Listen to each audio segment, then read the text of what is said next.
Some of you know who I am and some don't. I'm Bruce McFarlane. I am teaching a course on miscarriages of justice here at Robson Hall, and the whole area of wrongful convictions is one that I'm very, very concerned about.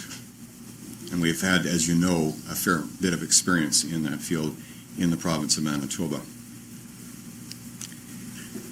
We have an incredible experience at hand today. William Mullins Johnson, he prefers to be called Bill, has agreed to come to Manitoba, exclusively to Robson Hall, to talk to you.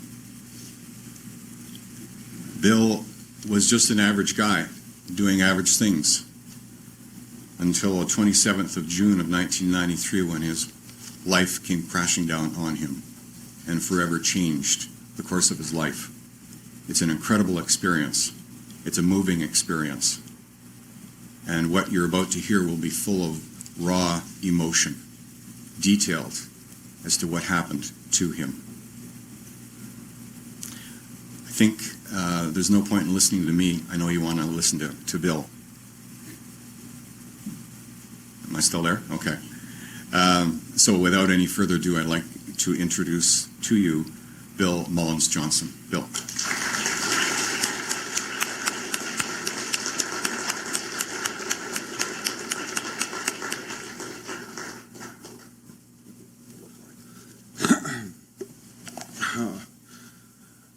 Well, can everybody hear me all right? I hope so. I'm not really comfortable speaking in front of crowds that much, although this is becoming more and more of my life now, actually speaking here and there and everywhere and places in between. But I am privileged and I'm honored to be asked to come here to speak with you on miscarriages of justice. Bruce was right that yes, there will be some emotion involved here. Every time I do this, it's like pulling the scab to let the air at the wound. So this is where we enter the twilight zone. But it's a twilight zone, again, everything is a point of observation. A twilight zone to a mainstream journalist will be perfectly bloody logical to someone who's done 50 years or so, or 25 years, or how many years it is of research into something. This is an important point about perception. One of the greatest ways that humanity is controlled is by the suppression of the sense of the possible.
I don't know enough about law schools to really comment on that.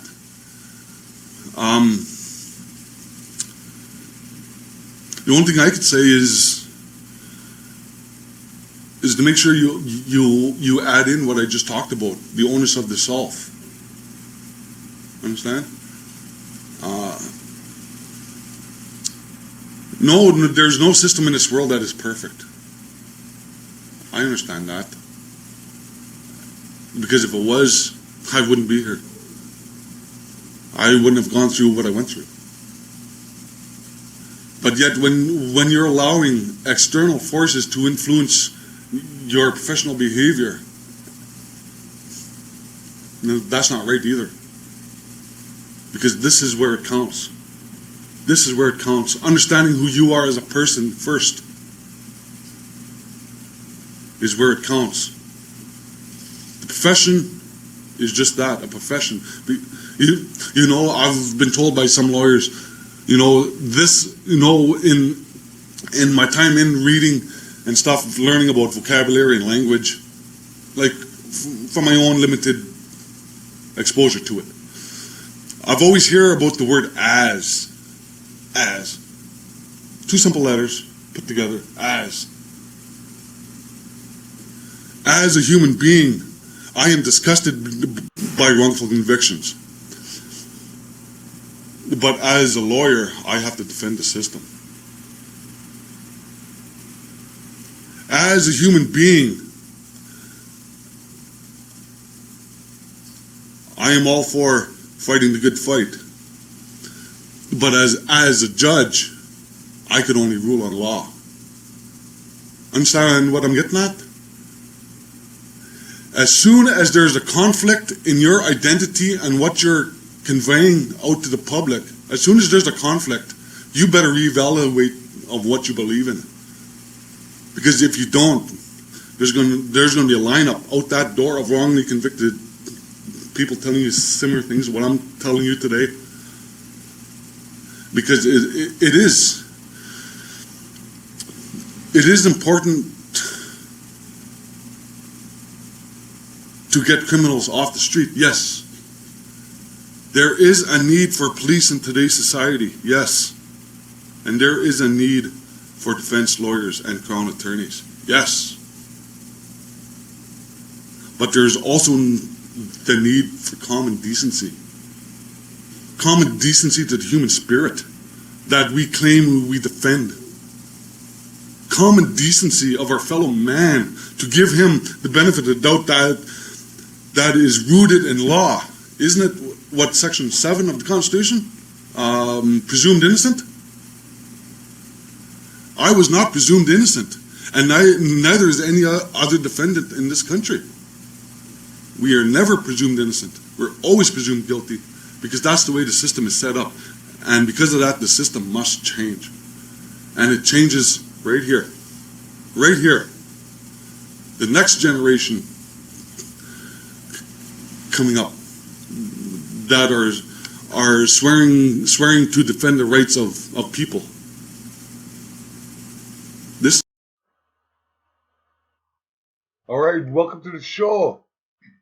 You are watching Axiom series on the Wild Bill YouTube network, WBYTN. And before I begin, I'd like to remind everybody to watch this video all the way to the end.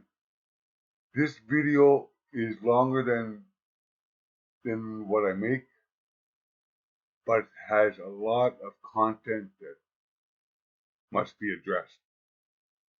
Also, don't forget to subscribe to WBYTN.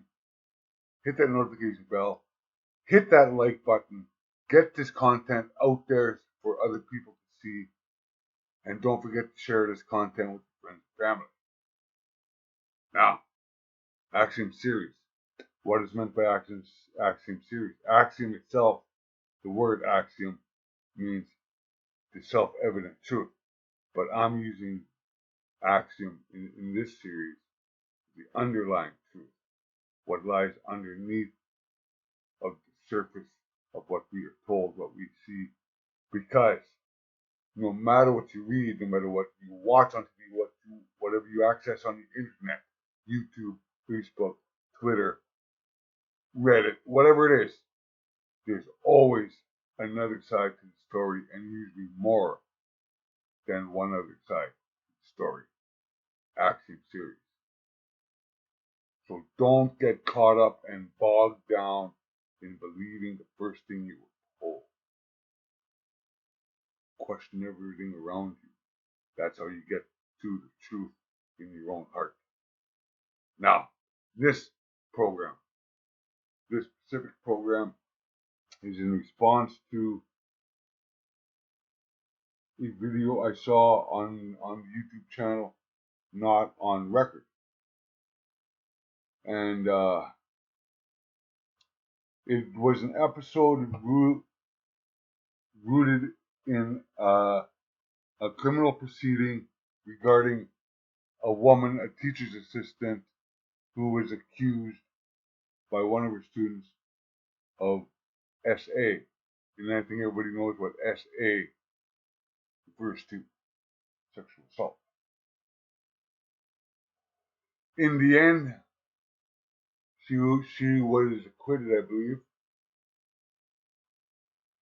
And apparently there were some good things commented by the judge in this case. So I encourage people to go to Not on Record and watch that video. You can see the information up on the screen of what episode it is. But this video is not about that case specifically. It's related to what the host and his co-host, a couple lawyers that specialize in sexual assault cases, commented about in relation to issues relating to these issues of sexual assault and public opinion and police work and judges' efforts and crown attorneys and lawyers. So this is a response to those issues that I feel need to be commented on by me because of my credentials in this world in relation to wrongful conviction. I was wrongly convicted at a time in my life. I spent 12 years of a life sentence for a crime that never happened. So you could go back to a 2009 episode of the Canadian show Fifth Estate. That was about me. I talked about this. My case motivated an inquiry in 2007 into the world of forensic pathology, specifically the work of one Charles Smith, who was deemed to be not credible in the end because of his expert testimony that caused so many wrong convictions over a 15-year, almost 20-year career in his position as the world-leading pediatric forensic pathologist in the world, who was the only one at the time. We'll get into all that later.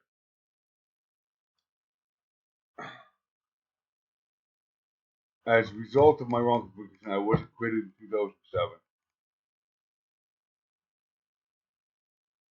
And from that,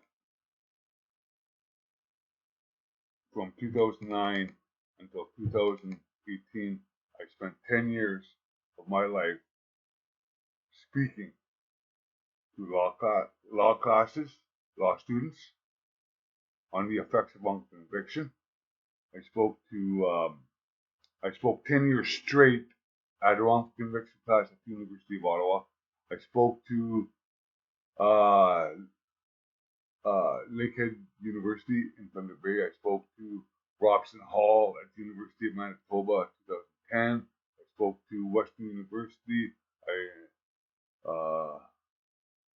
Humber College, a Jewish group one time, and in 2009 I spoke to a group of Ontario judges, including the Ontario Chief Justice, that were invited to the Garden River First Nation.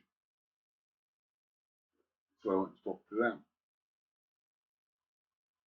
And in all those years of speaking,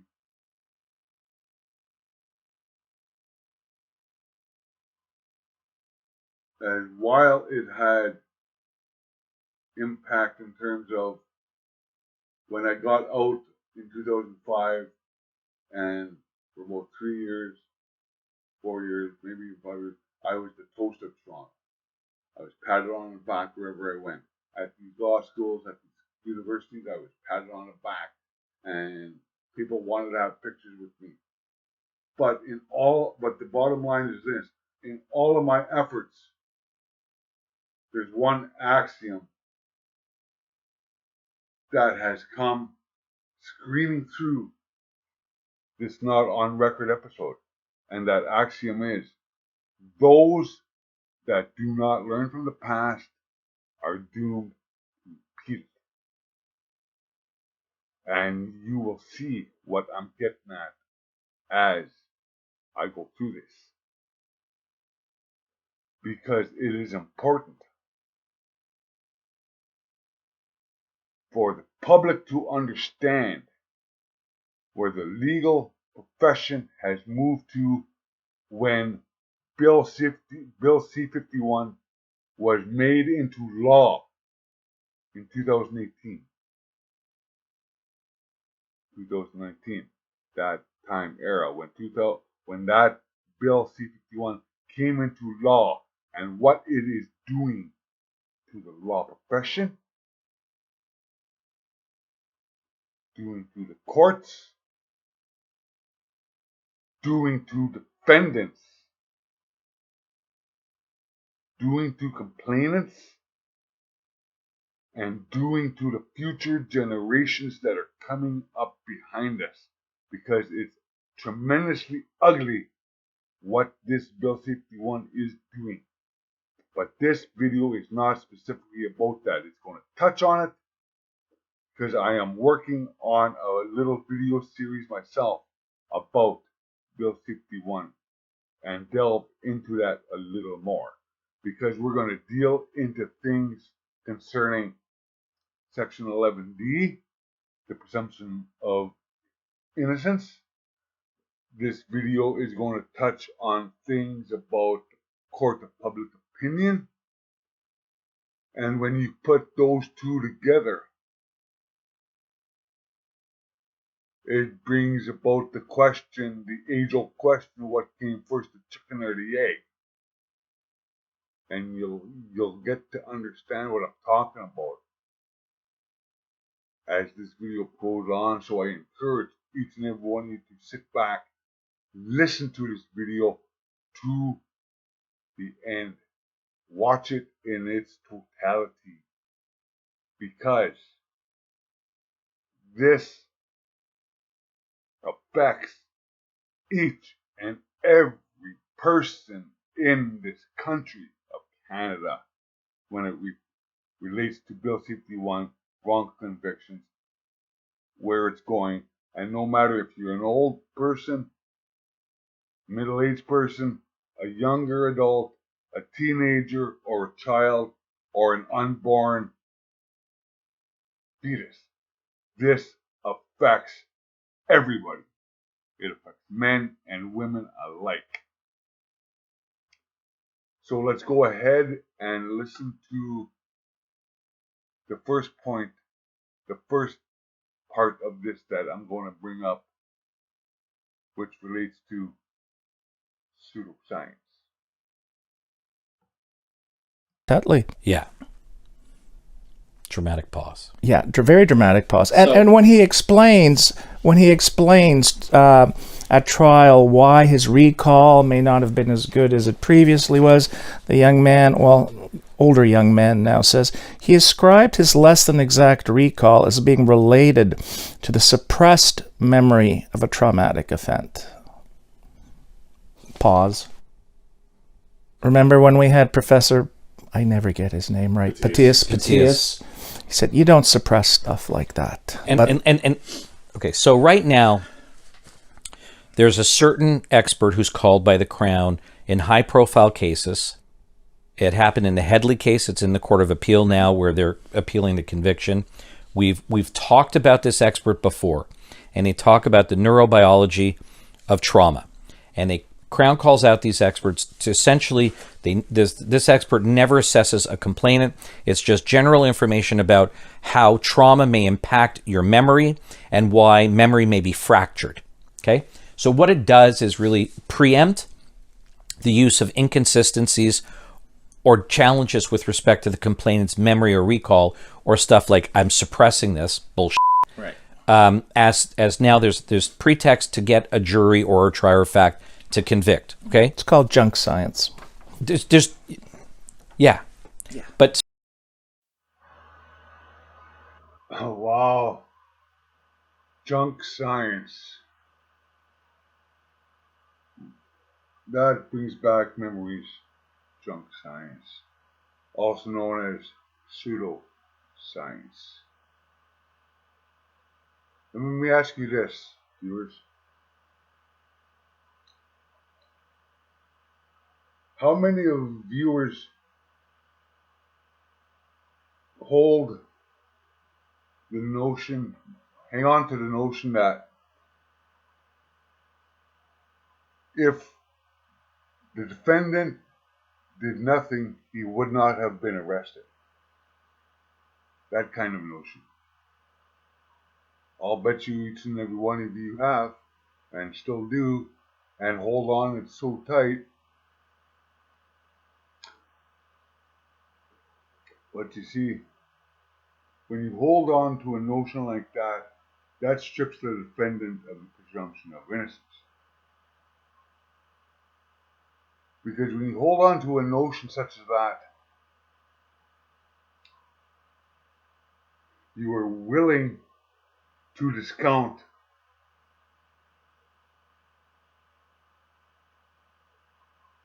the defendant's side of the story.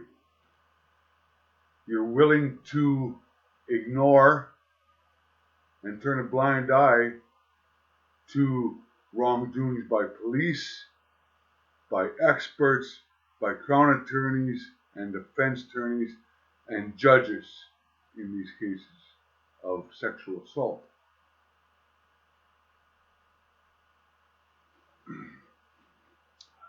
When you hold on to notions like that, you're only stripping yourself of the presumption of innocence when you yourself get accused of something. Whether legally accused and charged with a crime, or rumors that are said about you. When you take on a notion of you wouldn't have been arrested, that person would have never been arrested if he didn't do something. And that is a falsehood that has been programmed into society that I know going back 30 years, going back 40 years, going back 50 years. So don't think this is a new thing. Generation after generation has slowly been programmed to believe that falsehood. Now, when you talk about junk science, at least when I think about junk science, when I think about pseudoscience, I think about Charles Smith.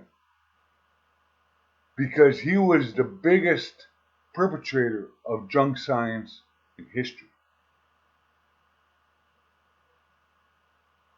That man, because of his pseudoscience, caused up to now that I know of, that I hope the legal professionals are still looking into it. This man, Charles Smith, has caused 13 wrongful convictions, damaged the life of 13 people. The collateral damage into immediate family, extended family, into communities that only produces hate, produces exclusion, strips society of forgiveness, strips society of taking a look at itself. The wrong things that we do collectively and individually. Because when I think back to my Court of Appeal appearance in 2007, where Dr. Michael Planin, at the time was the Ontario Chief Coroner, I believe. He was the newly appointed Chief Coroner at that time. And when he became Chief Coroner of Ontario, he was the first pathologist, first professional to look at my case and review it and to conclude that there was no crime committed against my niece. She was never molested and she was never murdered. And from that conclusion, opened the jar to what wrongful convictions are, who causes them, where they come from, and who's to blame. Out of Planin's conclusion, all the evidence from my case, from the original investigation, the conclusion and reports put out by Dr. Planin was sent to an international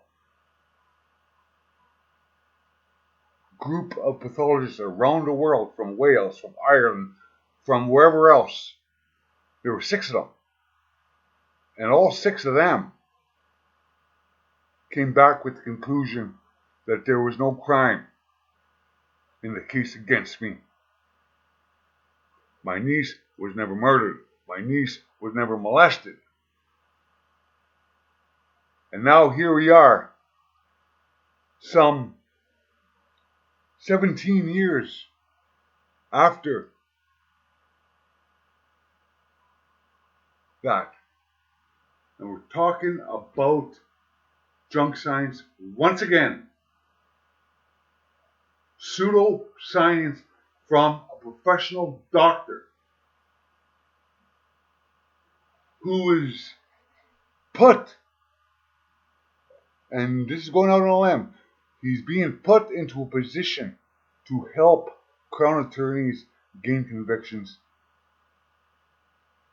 specifically in SA cases.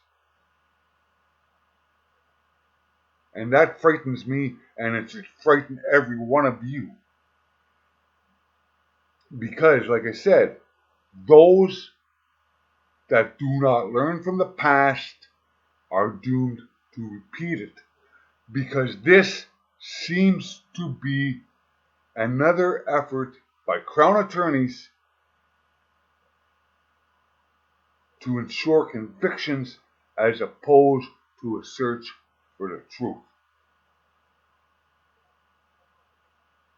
Because when I look back at my appeal at the Ontario Court of Appeal, October 15, 2007, and what Dr. Michael Planin testified to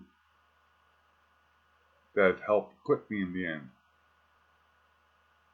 But that term acquittal, we'll get into that later, because there's problems with that. But anyway, I was acquitted. But Dr. Planin, to paraphrase him,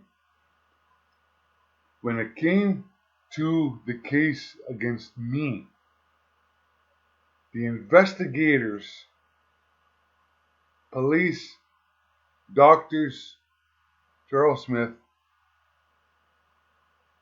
and other professional investigators who investigated this case against me at the time in 1993. They mistook, now listen closely and understand what I'm going to tell you here. They mistook post-mortem phenomenon with pre-mortem trauma. Let me say that again. The investigators that invested the case against me mistook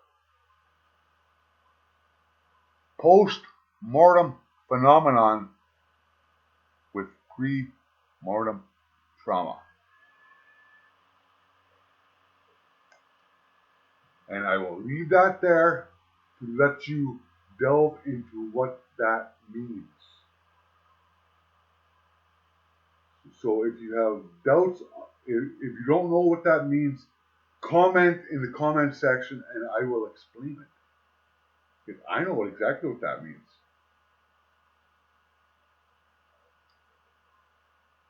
So all I could say when those lawyers on Not on Record brought up this psychologist or psychiatrist talk about memories and called his work junk science, all I could think of is, here we go again. How many wrongful convictions are going to happen because of this doctor that they are referring to? Because you see, like I said, my case inspired and motivated the Gouge Inquiry, a look into the world of forensic pathology, specifically Charles Smith's work. And the conclusions that came out of that inquiry, I have to look up and read them again, because I got the full volumes of what came out of that, including the summary, the conclusions, and all summaries in between. I have to go through that again because I never really read it, because it's doctor vernacular vocabulary terminology that for the layman like myself, even though I can read it and understand, I don't fully understand it, and it'll be difficult to go through it. But whatever conclusions and recommendations they came to is now meaningless. Means nothing. It's powerless. It has no teeth. Because inquiries and inquests have no teeth.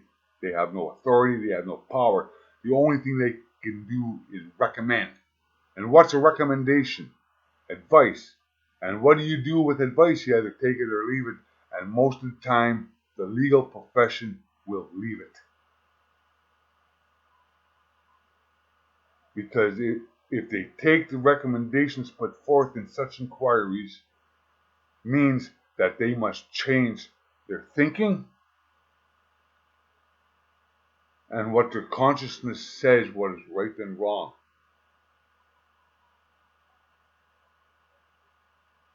So I will leave that there,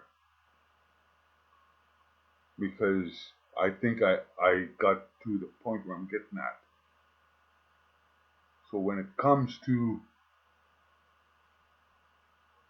the court of public opinion, we'll go back to that now. The court of public opinion. Society, the mainstream public, believes and wants to believe that forensics is a science. Forensic science. Two words put together, forensics and science. And it's put together, and they believe it's absolute and can't be questioned, and all that kind of stuff that goes along with it. But what majority of the public don't understand, and what most professional people don't want to admit to, publicly at least, is that forensics is not a science and has nothing to do with science. Forensics refers to public debate and discussion. Laymen and professional people engage in forensics every single day in the language that we use and the topics that we talk about with each other. Especially the vocabulary, the linguistics of stuff. Most likely, unlikely, probable, improbable, that kind of thing. But forensics has been reduced to a writing course to write scientific reports for court presentation. And now this is where the wrongdoing comes in here. The wrongness of it and the wrongful use and what is done wrongly in criminal courts. Because I experienced this myself in my own case. In my case, there were four pathologists, two for the prosecution, two for the defense. Dr. Charles Smith and Dr. Uzziah for the prosecution. Dr. Ferris and Dr. Jaffe for the defense. Now, Uzziah basically testified to the time of death of my niece, while Charles Smith testified to the sexual aspect of the case against me. On the defense side, Dr. Ferris refuted the time of death. Dr. Jaffe was strongly questioning the sexual aspect of this case against me. Now, at my trial, there was a break taken after Jaffe testified that he started questioning the sexual aspect of the case. Next thing I know, there's a break, we come back, and now Ferris and Jaffe's testimony were basically stripped from the jury to consider. And everything was deferred to Charles Smith. Which I've always said, if you take one half of so there's no debate or discussion going on there. It's just, that's taken out, this is in, that's that. And with Bill C-51, that's what it's doing in these date grape cases. One side is being stripped from presentation, while the complainant side is put in as absolute. And now I hear there is a doctor being used by Crown attorneys arbitrarily without scrutiny in these same cases. So again, those that don't learn from the past are doomed to repeat it. And here we are 17 years later after my case's impact on what it inspired and motivated back in 2005, 2007, where now Bill C-51 exists and is law that will be the cause of more wrong convictions that I can even think of. And I can guarantee you, once it starts happening, it's going to take hell of an effort to stop it. So let's move on now. Let's move on to the next part, which deals with policing. Who has more resources? Who has more power to go get records or to do to search out evidence that may be relevant. Let's pause, and while this plays, maybe people can comment. Let's take a guess. Who might have that power? Let me think. Oh, the police? Maybe. The state? You think? Okay. So we call the state the government. Yes. So the judge, to his credit, love him, You're going to love this paragraph. I know where you're going. a police officer is obliged by virtue of Section 42 of the Police Act He's using his judge voice now. and the terms of employment in the important position held to investigate alleged offenses faithfully, impartially, and according to the law. While a criminal trial is not to be equated with a judicial inquiry or a forum for a general critique of a given investigation, some comments is warranted in this case with a view to ensuring appropriate steps are taken to ensure investigative fairness in like cases in the future. I'm going to go back. Section 42 of the Police Act and the terms of employment to investigate alleged offenses faithfully, impartially, and according to the law. You'll remember the comments that were out there a long time ago. It's not so much now because we've come some way. Hashtag we believe. Okay? Right after the Giangameshi case and the excellent job done by Marie Hennen and her team of what was an appropriate way to go about cross-examining, and then the ensuing bullshit legislation that the Trudeau government put in. The blowout from that resulted in this term, we believe. Hashtag we believe. That we've gone through in many podcasts that police investigations start from the presumption that the complainant is telling the truth and the accused is guilty. And for those of us who practice in this area and have seen thousands of interviews, you will see in those interviews the police are saying it's not your fault, you shouldn't feel bad, it's brave of you to come forward, I know this is hard. It's supportive.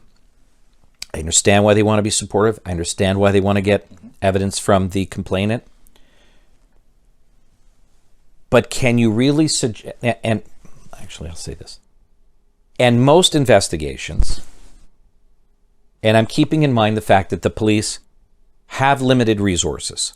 Whatever arguments are going out there right now in Toronto because of budget issues, the police have a lot on their plate. And I'm a criminal defense lawyer, but I'm a citizen as well. And police perform lots of functions, and they need more police officers and they need assistance, and so their resources are stretched. That said, the majority of these investigations involves maybe one or two statements. A statement taken from the complainant, maybe somebody who they've disclosed to, so that they get evidence out about demeanor when the person disclosed it, saying that they're distraught or whatever it is. And then they try and interview the accused and try and get a confession. Okay? And police officers will say, we're not instructed to go find confirmatory evidence or non-confirmatory evidence. And let's be clear, to prove a case beyond a reasonable doubt, there needs to be no confirmatory evidence. And that's good. There's good reason for that. But that doesn't mean you don't investigate. Right. Right? But this doesn't go on. I don't think I've met one case.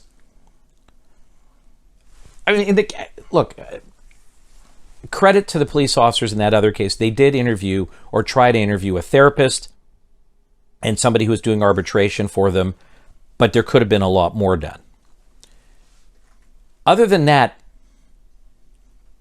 95% of the cases that we have, it's a complainant statement, maybe some messages, a disclosure witness, and that's it. That's it. And time, police will say, it is not our mandate to disbelieve, to look for anything that may support or refute it.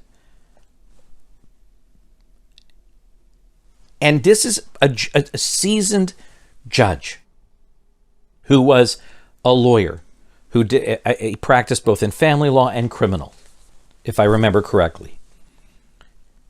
And he states, these initiatives might have conspired to cast doubt on the reliability of the complaint's account of events and sounded a cautionary warning to proceed with investigative deliberation before acting on the complaint. Because what happened once they made the complaint, they did a press release asking for other victims. And that happens all the time. All the time. Victims, other victims, not complainants, other victims. Okay? I don't know much more than that. The complainant, if they know each other and there's messaging back and forth, the complainant will say, well, you can see on my phone, here's the messages. Oh, could you please take screenshots of those messages and send them to me? Okay, that's the level of investigation, okay? And again, that's insane, because I've said this a million times. If you want to produce messages, for God's sakes, give the entire thread. It's not that hard to say, no. Are you consenting to me having your phone to search now so I can get the full thread of the messages, and I can either you can and help the metadata me, and the metadata, and you can help me export it, or we'll do whatever's necessary. That should be the standard. Period. I have a case right now where I've got messages. I don't even know what they look like. They look like they were exported from a phone, but it's not. It's clearly not messages. It's not in the format of you see the bubbles and the whatever on it, the emojis and. And certainly it's only my client's messages, not the complainant. So I said, I want this authenticated, and it'll never happen. No. And they'll still try and put it in. Right. So that's it for investigations. Okay, right. That's it. Do you believe, podcast viewers, that fits with the mandate to investigate alleged offenses, faithfully, impartially, and according to law? Your answer, I assume, will be no. As was Justice Tetley said, paragraph 36, if you want to go there. No, I've been talking too much now. You go ahead. Okay, so... Wow. Dude, wow. What can you say about that? Wow. That was an interesting segment there, I tell you, about policing. Because I don't see policing the way I used to see policing. And now, with now being informed by Joseph Newberger about Section 42 of the Police Act, and hearing what he talks about, what he faces as a defense lawyer in SA cases, in terms of what police don't do and what they do, and how little effort goes into police work these days. It's amazing.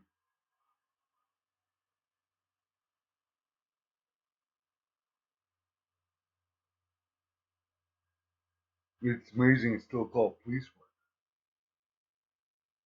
or policing, when clearly it's not anymore.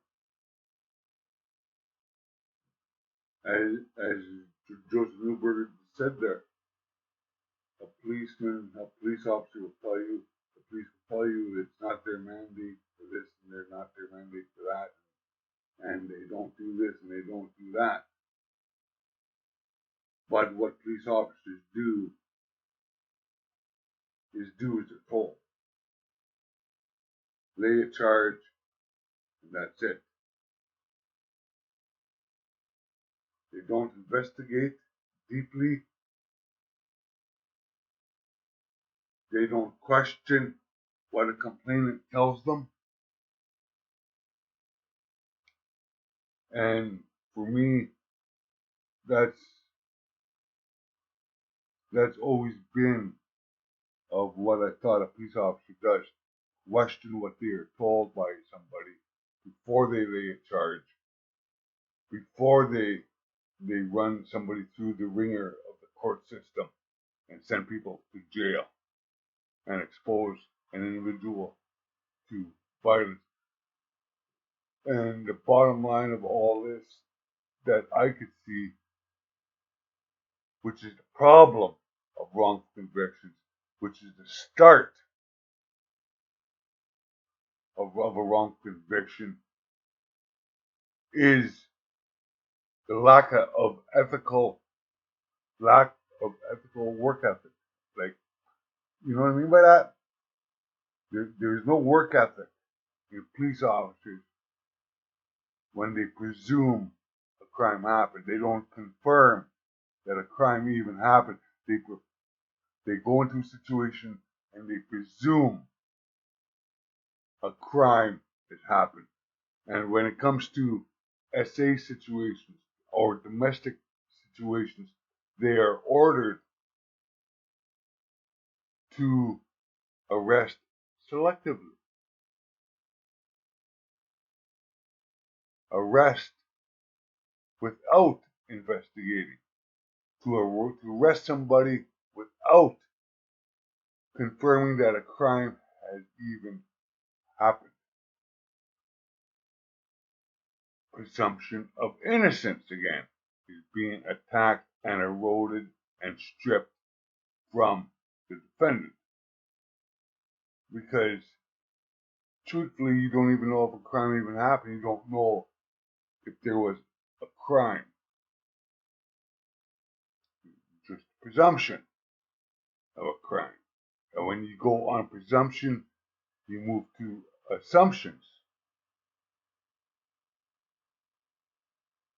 which strips the defendant of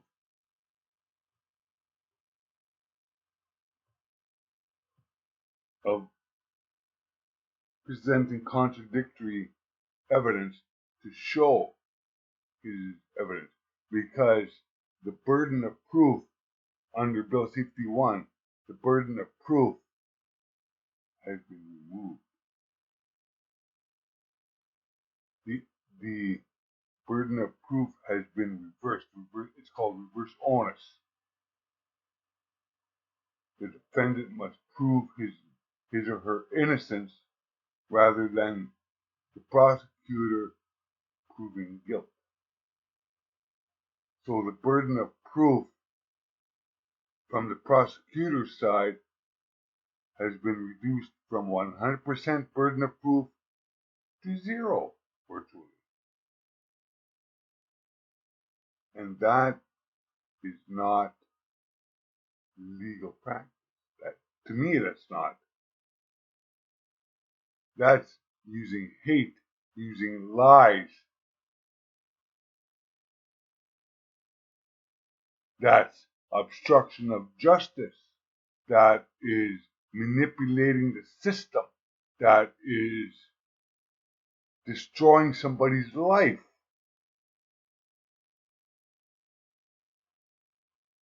But yet, in the court of public opinion, people say, well, if that person didn't do anything, that person would not have been arrested. So you see which came first, the chicken or the egg. And I could tell you this with certainty.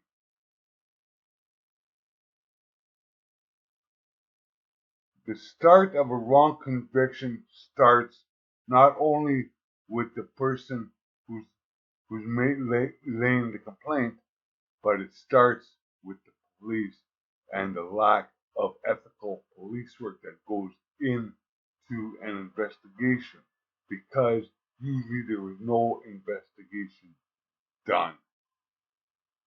Because you think back, you go back to one of my videos that had to do with another not on record episode had to do with policing, when they had a former Toronto police officer on there, and how that police officer talked about when he started his career as a police officer, he was told by one of his superiors that when you go into an investigation, go into it to prove innocence. That does not happen anymore. What police officers use is presumption. Presumption of guilt. Presumption of a crime. And assumption that the complainant in a SA situation is telling the truth, the whole truth, nothing but the truth. But when you look back on a lot of these cases, you'll find that they are lying. And some of them lie and you don't know why. But they lie. That's perjury. That's a criminal act. Perjury is a criminal act. You look at the Gomeshi situation. You look at those women in there that told that after Gomeshi was acquitted, he went on CBC and then told the country, told the world that they weren't after his money, they weren't after anything to hurt him, just to humiliate him. But they lied. And it was shown that they lied, and it was proven that they lied. But they weren't charged with perjury because the legal court system is not set up to lay perjury charges anymore. It's being reconstructed to allow lies to be taken as truth and contradictory evidence to be omitted. But it always starts with policing or lack of policing. Hashtag we believe. Well, hashtag this is what I believe. I believe there is no integrity within policing anymore. Nor do I believe there is an integrity within the Crown Attorney's office. Nor I believe there is integrity within the profession of these professionals like Charles Smith and this new doctor that prosecutors are using to preempt questioning complainants. It all starts with policing. What came first, the chicken or the egg? Tell you the truth, I haven't come to any conclusion on that because you put them in each hand, the chicken and the egg, and you wonder which came first. Wrong convictions. What came first? The lack of integrity within these professions? I don't know. All I know is policing isn't what I thought it was. It doesn't have the honesty, it doesn't have the integrity, it doesn't have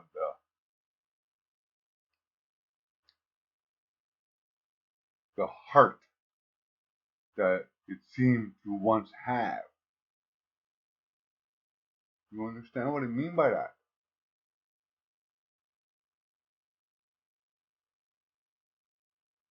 But these police officers, the police officers take these positions because they lie to themselves and serve the public and protect the public, but they are doing more harm to the public than any criminal does because it's selective laying of charge because of what they are told to do, what they are mandated to do, what they are ordered to do, as opposed to what the Police Act what law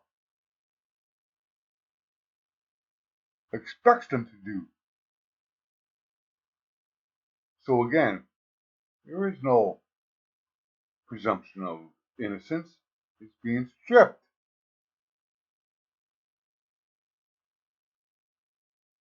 So with the chicken and the egg, it starts with public opinion, or does it end with public opinion? Does it start with You know? Like, but policing itself is not what policing should be, at least under the law. So let's move on to the next part here, because we still have a couple issues to look into here. So let's move on. Certain of these inquiries would have resulted in the revelation that the room which the assaultive conduct unfolded had no lock, that the defendant was known to be a reliable professional with a cautious and guarded approach to her relationship with the complainant who had a troubled behavioral history. Trust me, they wouldn't care in any case that we've seen or is going to be investigated. It won't happen.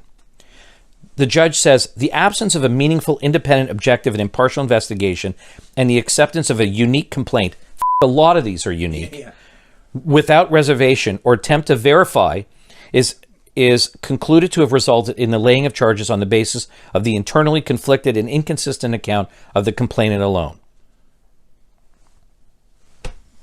Blood pressure check? But they don't, like, that's life. That's our life. That's how, day to day. This is what we deal with on a regular and consistent basis. And I'm telling you now that this person lost their job, Yeah. was vilified in her immediate world. Mm-hmm. And like we say in many of our podcasts and we say in other forums, the laying of a charge in a case like this is life-altering. There's no way back. You don't recover your There's no way reputation. back. And you know, it may not even be purged from the computer system. It will say not guilty or dismissed. Right. But if you do another vulnerable sector search, it's going to come up. They won't get a job. Right. And I guarantee you, Children's Aid already put her on the child abuse registry. Good luck getting rid of that. Right. Because what will happen is everybody will dig their heels in on this and go, well, it's not our job Right. to do that. We don't have the resource for it. Never mind, that's not our mandate. We believe complainants when they come forward. We believe the victims, and that's not our job. If we have reasonable grounds based on our evidence, we can proceed, and you can't prosecute them for that through a civil case because, frankly, they're right. The threshold has to be, malicious prosecution with, whatever, a gross misconduct or negligence. I think I'm getting that term correct, but it's a high threshold. Yeah. This is, and I'm telling you that there will be those other voices will say this is bad for sexual assault victims to come forward. This will have a chilling effect for sexual assault victims to come forward because they are not believed, because they will be subjected to being disbelieved. They will have their life investigated in a minutiae. They are then made into be the culprit in this case. The trial's about them and not about the accused. Yeah. That's the that's going to go on and fly out there about this, where what this judge is trying to say, look, let me put this into more neutral terms. Just investigate. Yeah. Just investigate. Go look at the school, take some photographs, interview a couple of teachers, take a look at the student record, Right. Do a bit of investigation. And that's what he says. What did not happen here was any meaningful investigative initiatives beyond the accepted or believed complaint itself. This fact was underscored by the Crown's decision to only call the complainant as the sole witness in the prosecution's case, because there was no other evidence. The judgment serves as a cautionary example as to the fact an injustice can occur when appropriate and available investigative steps are not pursued and a criminal prosecution instituted on what is now concluded to be an uncorroborated complaint of criminal misconduct of dubious reliability. And I'm telling you, there are groups who will assail this. Because, again, the law is clear, you don't need corroboration. Think about, we talk about access to justice, and people complain about lawyers' fees and everything. But, this is how we make a living, unfortunately, right? And we have children. We need to put food on the table. We need to pay for electricity. We need to pay for our staff, right? So we have to charge for our time. But an access to justice issue is if you have to then bring an application to get the school records, subpoena witnesses, get them to court. This turns, a 1-day trial into maybe a 3, 4, 5-day trial. And in our cases, we do written submissions because it's too important to up. We got to make sure we get every point done. This was everything we talk about in so many of our podcasts rolled into one case. Yeah, totally. And it happens to women too. We've said this. Females get charged. Right. Well, here. We don't just act for men. It's not like... Oh, there is another segment that I found I found not surprising, to tell you the truth. But to the viewers, to the layman, wouldn't surprise me if some found it expected what he said, and I wouldn't be surprised if some viewers seemingly became aware of these things for the first time because they're blind to what's going on in society. They don't have their finger on the pulse of society and are unaware of what's going on. But I don't believe that shit for 1 second that people don't understand what happens to a person or what can happen to a person when somebody is accused of SA. I've known since I was in my mid-teens what could happen to somebody when they're charged and accused of SA.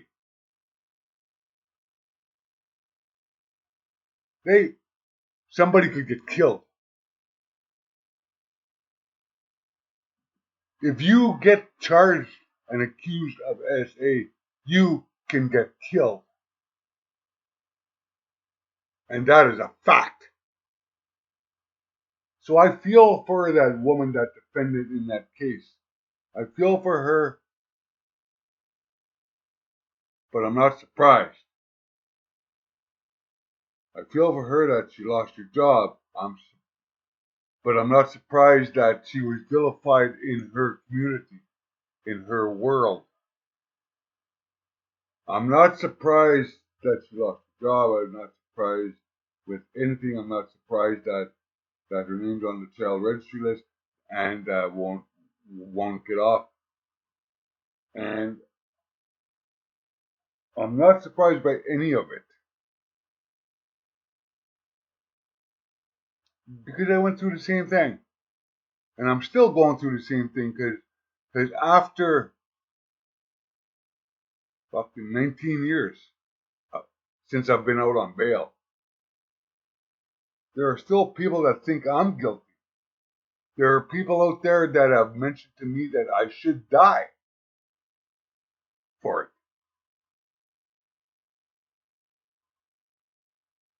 So I'm still living with a death threat over my head.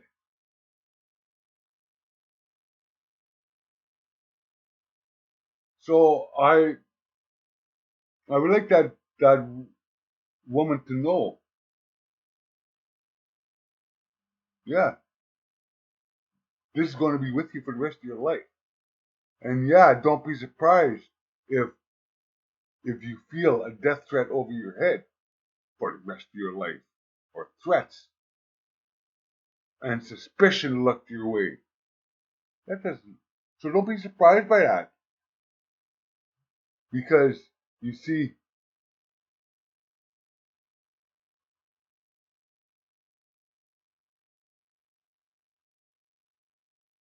take those women in the Gomeshi situation. Take that situation.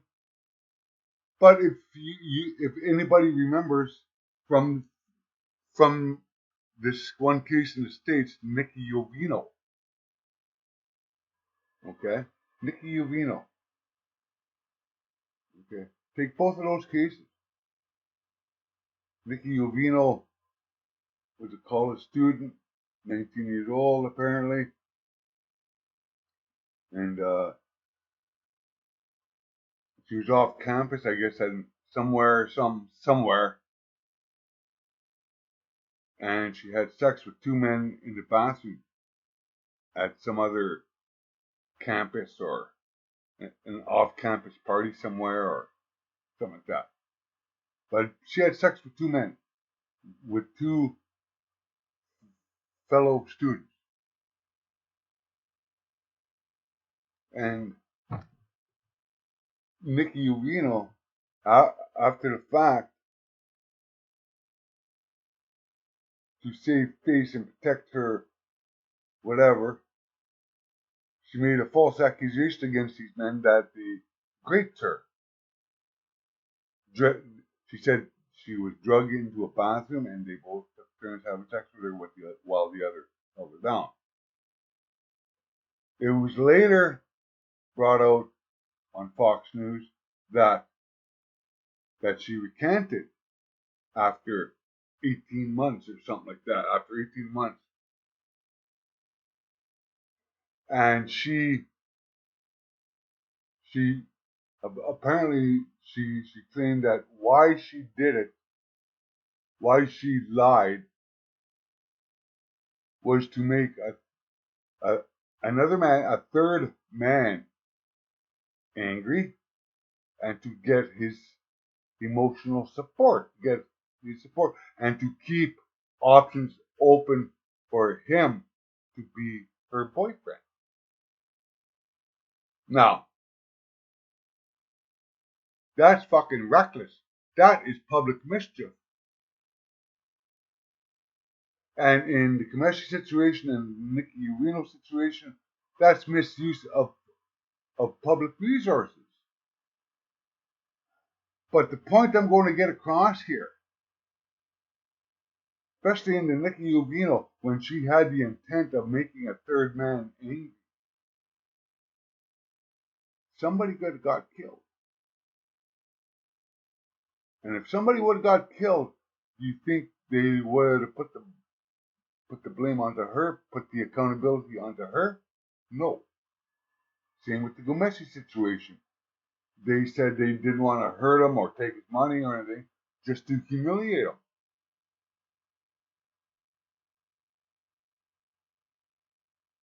Their accusation could have got John Komeshi killed. Because sexual assault is the worst crime in today's society still.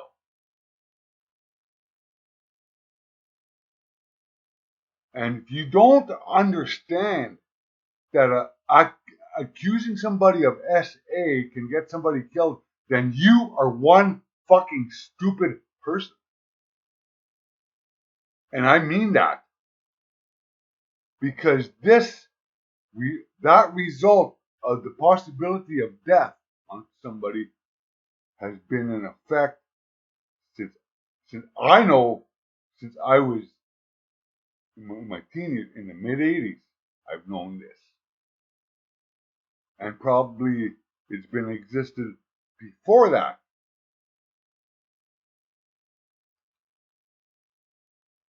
So don't tell me #we believe.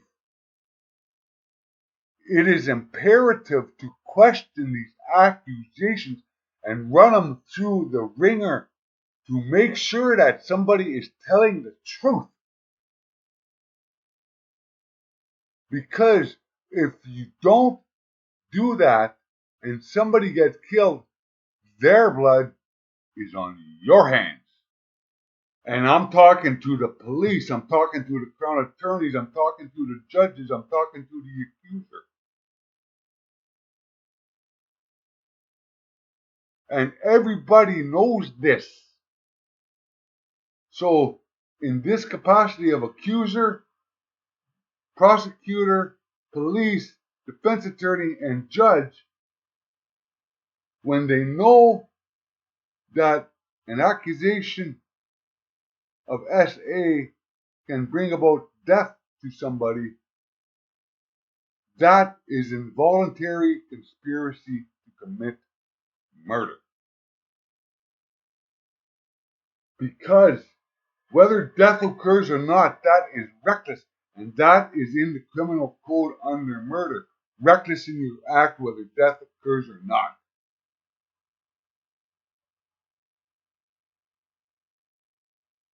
And if I'm wrong, I want a lawyer to show me the criminal code where that is not true. So now, with Bill C-51 being in effect, how many people are going to falsely go to jail, wrongfully go to jail?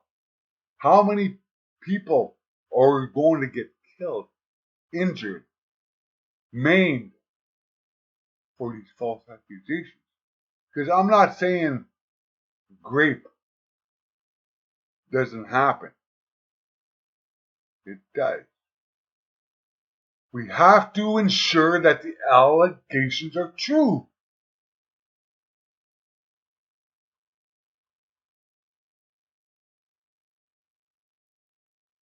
And that too is a fact. Because if they are not true, you are violating your own integrity, your own honor, your own ethics of what you put out to the public that you say you stand for. And those that are proved to be malicious liars must go to jail, must be held accountable because they committed violence against not only the person that they are accusing, but violence against the community, against the court system, and misusing public resources like the police and the courts and lawyers and everything else. And these are pretty strong words, and I understand how strong these words are. And I use these strong words because I have lived it and I'm continuing to live it because of a false accusation of SA. So those that don't want to hear it, stop asking the question, quote unquote, what is the result of false accusation of the accusation of sexual assault? What is the result? What is the outcome of a false accusation of sexual assault? The outcome is death, one way or another. Whether you can't find work, get fired, get vilified, get ostracized from the community, people talking shit about you all the time, threatening you of falsely accusing you again, property damage, physical damage. If you don't want to know what can happen, stop asking questions. Because everybody knows the answer to that. And if you don't, you are one fucking stupid person. And if I offended you, well, too fucking bad. Because a little dose of cold water in the face doesn't hurt anybody. It helps me once in a while when I need it. And when I need it and I get that cold water in the face, I admit when I'm wrong. And I reevaluate what I'm talking about. And my thinking, my behavior changes as a result. If you can't do that, then you deserve everything that comes your way when it comes to that. Go ahead, go live in the dark. Go live the way you live, privately and in the dark, saying that's not going to happen to me. That they can't do that. They can't happen to me. That won't happen to me. Well, you know what? Bill C-51 says it has already happened. And that too is a fact. So let's move on here because I still got something else to cover. It's not like, it's as those who want to vilify us, that we're somehow misogynistic or spreading a false narrative that there are false accusations. Again, we've been accused of saying it's a myth that there are false allegations. That's not true. It goes for men, it goes for women. We've said it in other podcasts. People don't tell the truth for various reasons. Right. I'm sorry, that's just the way it is. And we have to work within what I think is a fairly good criminal justice system, where we have a good judiciary, where I think we all want to arrive at the truth, but we got to be much more diligent. We got to be much more objective. In this case, anyway. No. Crown has a very important job to do, and it's not easy to do, but I just think this was a cautionary tale. I'm just sad that I don't think it will change things, where I think, it wouldn't take much to make some meaningful change, to make these more objective and more thorough investigations. Well, I had the case last week. That should cheer you up. The Crown had the decency to stand up. At the end, it was a he says, she says sex assault. Complainant performed horribly under cross. Our client, well prepared, told his story beautifully. Well, truthfully. Truthfully, yeah. And then at the end of the trial, before it went to submissions, the Crown, and I give credit to her, young Crown, dangerous move, but got up and said, Your Honor, if I weigh the evidence of my, of the complainant versus to how the accused just testified, I can't stand here and allow this to go further. I'm inviting Your Honor to acquit. That's rare. That is a highly professional approach taken by a Crown attorney who will have a very good career, because they understand that their approach is a truth-seeking approach. Well, the ministers of justice. And so as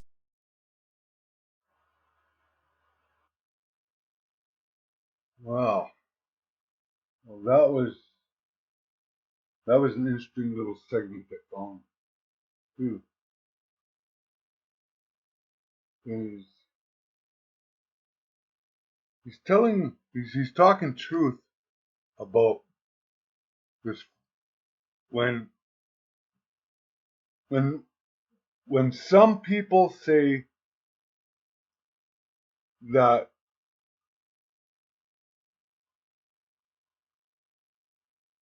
false allegations are a myth. False allegations of SA is a myth. People don't lie about that kind of thing. Well, that's the narrative.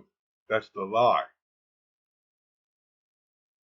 Because I in this video I just showed you two examples of false allegations of SA. The Gomesi situation and Nikki Jovino situation.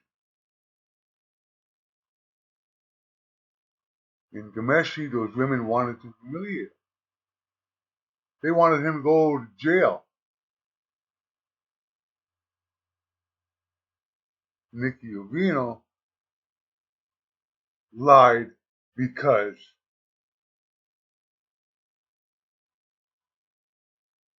she was ashamed of what she did consensually with those two men in the bath.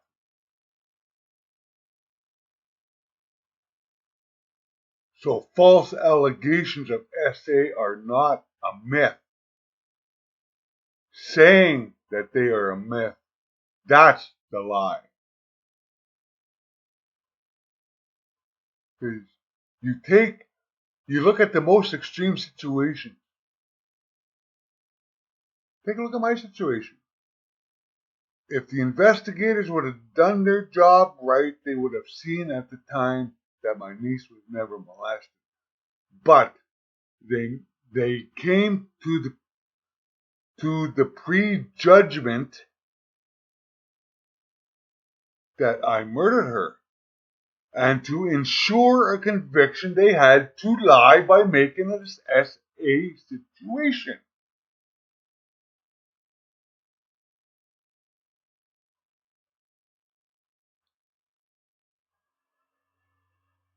Take a look at the Paul Moran situation. That man was factually innocent as well from the mid-'80s. A false allegation of SA against that man that basically ruined his life. And many others over the last, that I know, 30 years, over and over and over again are false allegations of SA because SA is the worst crime in society, and in the court of public opinion,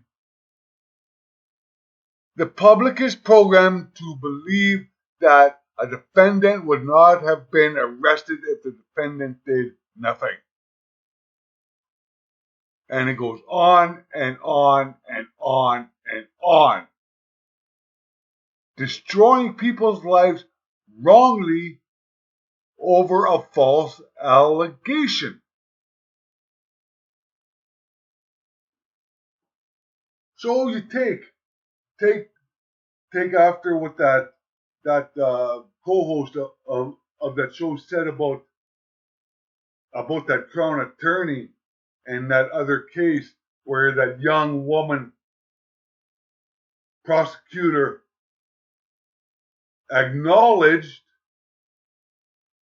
that the defense destroyed the prosecution's case and invited the judge to acquit. That's a cowardly fucking move that Crown did. You don't pat somebody in the back for that. If the Crown had honor, integrity, and ethics, the Crown would have stood up, acknowledged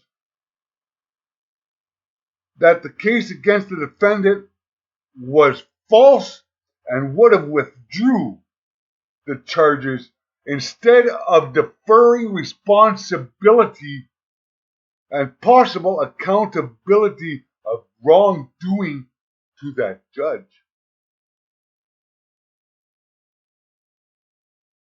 And because that's where we are. Crown attorneys in this country of Canada, it's been ruled by the Supreme Court in 2009. They cannot be held accountable for the things that they do. And if I'm wrong about that, somebody show me where I'm wrong about that. Because you think of acquittal, these words, these verdicts, in any lawyer will tell you, any judge will tell you, there is no verdict in a criminal proceeding of innocence. It's either guilty, not guilty, or acquittal. But there's no verdict of innocence. So where is the presumption of innocence when cases are proved that the defendant is factually innocent?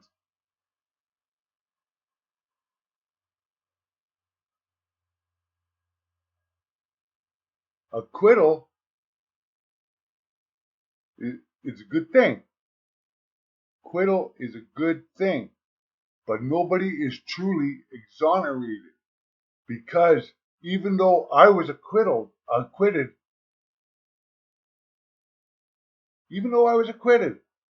in the end, they could not declare me innocent because the consciousness within the legal profession won't allow it.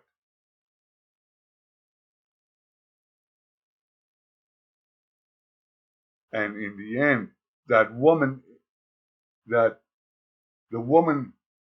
in that not on record episode that just went through her trial and got acquitted, the arrest is still on her record, like the arrest is still on my record.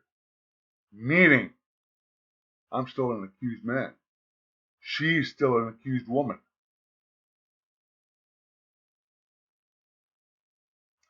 And acquitting somebody is a good thing. However, when it's shown that the defendant is factually innocent and is acquitted when they should be declared innocent,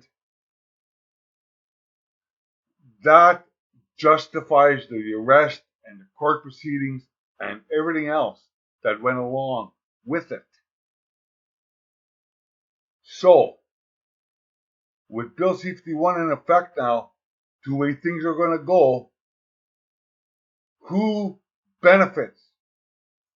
That's what you have to ask yourself. Who benefits from all of this? It sure ain't the complainant, because there is no hope, no forgiveness, therefore no healing. When it's shown that the complainant lied, perjured themselves, they're not held accountable. So they have to live doubly with the no hope, no forgiveness, no healing, and live with the fact, live privately with the fact of what they did was lied and destroyed somebody else's life wrongly, stripped somebody else of their dignity to hold themselves up as some kind of fucking hero when they're not. So again, who benefits? In the words of Jerry Maguire, show me the money. Wrongful convictions were built into the system the way the system was before Bill C-51 came into effect. It was built into the system. But now there's a new branch of money making with Bill C-51, specifically targeting wrongful convictions. Because who benefits? It sure ain't the defendant, it sure ain't the complainant. Who benefits? Lawyers, crown attorneys, defense lawyers benefit. The courts benefit. Prisons benefit. And organizations like Innocence Canada, Innocence Projects benefit. Follow the money. It's $1 billion industry that has grown by billions of more dollars because of Bill C-51. And in the court of public opinion, the public is being programmed to think that is normal. It's being normalized.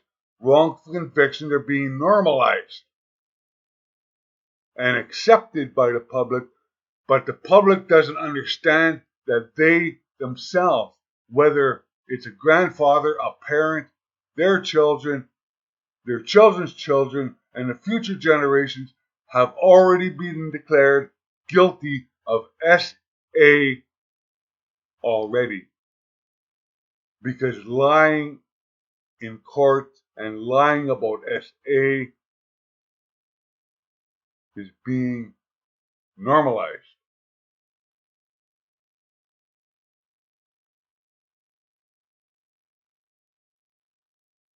So let's leave that there, because those are pretty strong words, and I know I'll probably get some backlash on this. Well, I don't give a fuck, because I've went through hell already, and if people want to send me back to fucking hell, they're going to have to lie to do it.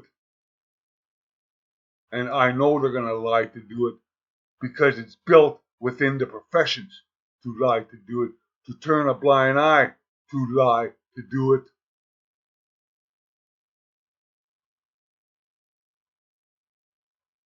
So,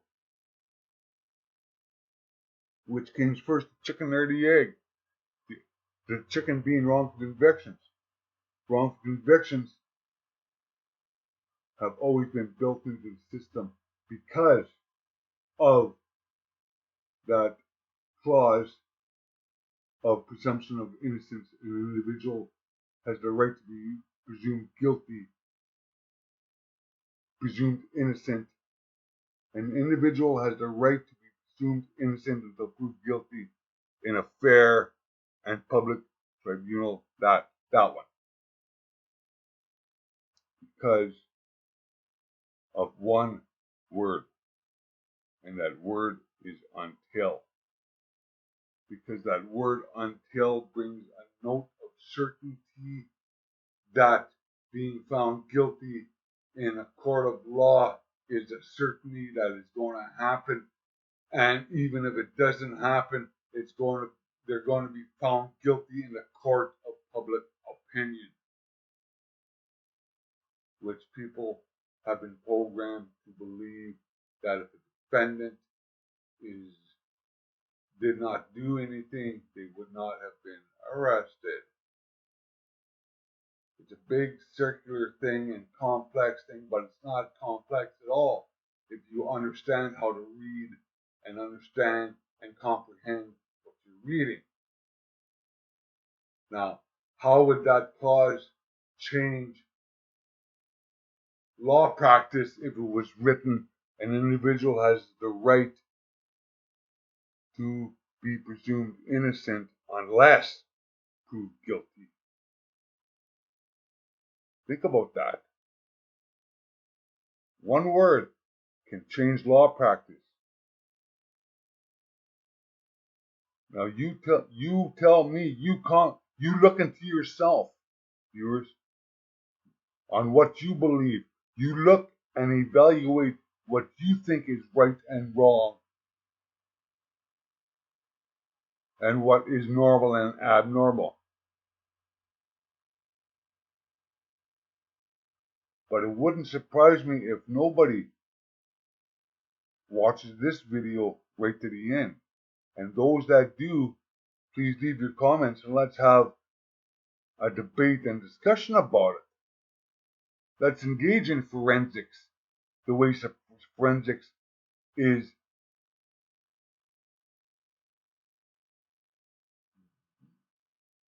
defined, how forensics is defined, how it evolved, where it come from, and what it is. Because it's not a science. Police work is failing the public. They're not protecting and serving anybody doing police work the way it's doing police work. Believing the first thing that you're told. Because as soon as a police and a prosecutor makes an accusation and other investigators like doctors come to conclusions without examining everything, that's rushing the judge. And then they have to fit the evidence to conclusion as opposed to following the evidence that leads them to the conclusion of a crime even happening. I hope I'm making sense here. I hope people understand what I'm talking about.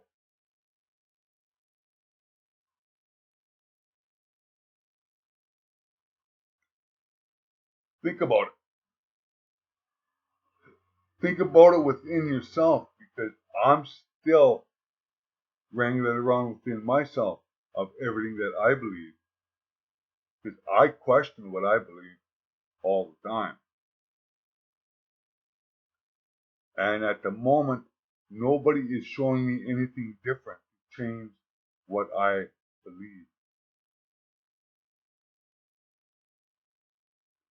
What's going on is showing me that I am right to believe what I believe. Nobody's showing me that it's different.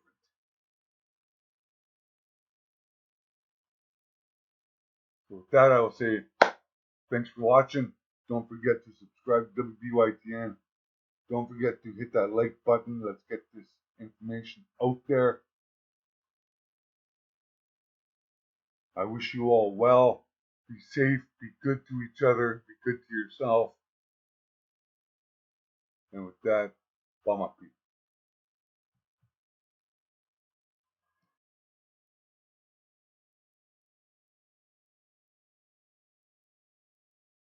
You wouldn't put somebody in jail just because somebody accused them of murder, nor would you put them in jail just because somebody accused them of theft, nor would you put them in jail because somebody accused them of any other crime. So why should accusations of rape be held to a different standard? This really isn't a difficult concept to understand, and it both baffles me and disturbs me how often I see feminists failing to grasp this. For people who claim to fight for social justice, you really don't understand how justice works, do you? See, a man who is accused of rape will have his life ruined. That's not even only if he is convicted. The mere accusation is enough to cost him his job, his relationships, his educational and career prospects, his home, his reputation, and so on. If a woman wants to ruin a man's life, all she has to do is accuse him of raping her, and he will be put through the ringer by law enforcement and the media, and even if he is found not guilty, the damage will have already been done, and the woman who made the false accusation will get away scot-free. Really, it astonishes me that even after what happened at Duke and the University of Virginia that you're still asking this question. Furthermore, feminists have abused the word rape to the point where it's lost all meaning. Everything is rape. It's gotten to the point where if a woman claims she was raped, I have to wonder if she means a guy actually forcibly put his penis in her, or if she had consensual sex and just decided to call it rape when she decided she regretted it the next morning, or if she's merely complaining that a guy looked at her in a way that made her feel uncomfortable. I mean, what even is rape at this point? According to some feminists, it's rape if a man changes positions during sex without forewarning. It's rape if your boyfriend breaks up with you because you cheated on him. It's rape if you overhear somebody calling somebody else a slut. I got raped when my mother called someone else's daughter a slut. They took a family tragedy and destroyed me. Because you gotta understand what life is. We gotta get out of our structured thinkings that we live under and understand what life is. It's more than just biological rhythm, breathing, eating, sleeping. Life is somebody's reputation. Life is somebody's opportunity for personal advancement. Somebody's life is their family. Wanting a family, wanting more out of life. And that was all taken. Controlling the sense of the possible. Because if you're doing things out here, and you've got the sense of the possible here, then when people like me say, this is what's going on, that goes, you're bloody mad, that's not possible, that can't be going on. And the biggest problem is that, and it's not every one of them, by the way. I was talking to one the other day who was very kind of intelligent, involved in all this, but this in general is my experience after 25 years of the perception of the possible of a mainstream bloody journalist. And that's why people who speak the greater truth and have done throughout the period of the media have invariably been ridiculed and dismissed, because that cannot perceive that the possibility that it can be true.